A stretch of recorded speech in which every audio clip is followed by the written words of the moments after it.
सुप्रभात बच्चों, कैसे हैं आप सब। उम्मीद करती हूँ आप सब अच्छे होंगे। तो बच्चों, आज की कक्षा में हम पढ़ने वाले हैं अध्याय नंबर 13, जिसका शीर्षक है कोयल। तो बच्चों, इस अध्याय में हमें कविता दी गई है जो किसके ऊपर है? कोयल के ऊपर है। तो सबसे पहले हम कविता का परिचय पढ़ेंगे। प्रस्तुत कविता में बताया गया है कि जीवन में मीठी बोली का बहुत महत्व है।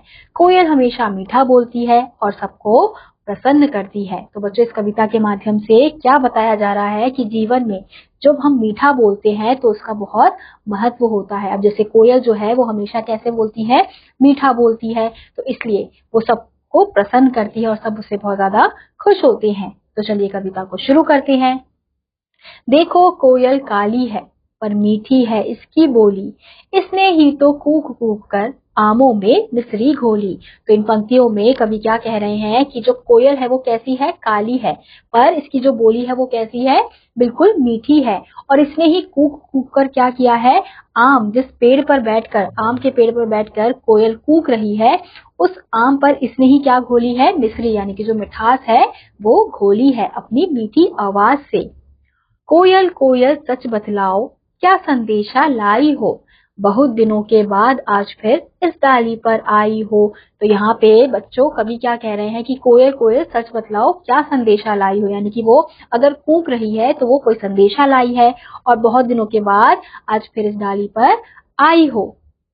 क्या गाती हो किसे बुलाती, बतला दो कोयल रानी, प्यासी धरती देख मांगती हो क्या मेघों से पानी। तो यहाँ पे क्या कहा जा रहा है कि क्या गाती हो, किसे बुलाती हो, हमें ये बतला दो कोयल रानी, और प्यासी धरती देख मांगती हो क्या मेघों से पानी। यानी कि कोयल अगर कूक रही है तो वो कवि कह रहे हैं कि अगर तुम कूक रही हो तो तुम किसे बुला रही हो, किसे पुकार रही हो, हमें भी बतला दो। या फिर तुम क्या कर रही हो? धरती प्यासी है इसलिए तुम क्या कर रही हो? मेघ, यानी जो बादल है उससे पानी मांग रही हो।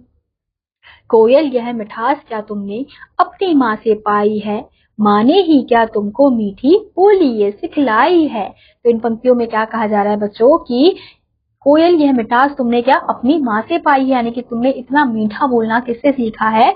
अपनी माँ से सीखा है। माँ ने क्या तुमको इस प्रकार से बोलना सिखाया है। डाल डाल पर उड़ना गाना जिसने तुम्हें सिखाया है, सबसे मीठे मीठे बोलो यह भी तुम्हें बताया है। अब यहाँ पे क्या कहा जा रहा है कि डाल डाल पर उठना, उड़ना, फिर गाना, और फिर जिसने भी तुम्हें सिखाया है, क्या उसने तुम्हें ये भी कहा है कि तुम्हें हमेशा कैसे बात करनी है? अच्छे से, मीठे रूप में बात करनी है, मीठी बोली बोलनी है। बहुत भली हो तुमने माँ की बात सदा ही है मानी, इसलिए तो तुम कहलाती हो सब चिड़ियों की रानी। तो आखिर की पंक्तियों में क्या कहा जा रहा है बच्चों कि बहुत भली हो तुमने माँ की बात सदा है मानी। यहाँ पे जो कवि है वो कह रहे हैं कि तुमने हमेशा अपनी माँ की बात मानी है, क्योंकि तुम्हारी माँ ने तुम्हें सिखाया है प्यार से बात करना, सबसे मीठे बोल बोलना। तो तुम बहुत भली हो, बहुत अच्छी हो जो तुम अपनी माँ की बात मान रही हो और सबसे प्यार से बात कर रही हो, इसलिए तुम क्या कहलाती हो? सब चिड़ियों की रानी कहलाती हो। तो इस कविता में बच्चों कोयल की विशेषता के बारे में बताया गया है कि किस प्रकार से वो हमेशा हर किसी से प्यार से बात करती है, मीठी बोली बोलती है। हमें भी इस प्रकार से सबसे प्यार से बात करनी चाहिए। अगर हम सबसे प्यार से बात करेंगे तो सब हमसे खुश रहेंगे। तो इसी के साथ आज का यह अध्याय यहीं समाप्त होता है। उम्मीद करती हूँ आपको यह अध्याय समझ आया होगा। मैं आपसे मिलूंगी अगली कक्षा में। तब तक के लिए आप सभी बच्चे खुश रहिए और पढ़ते रहिए। बाय।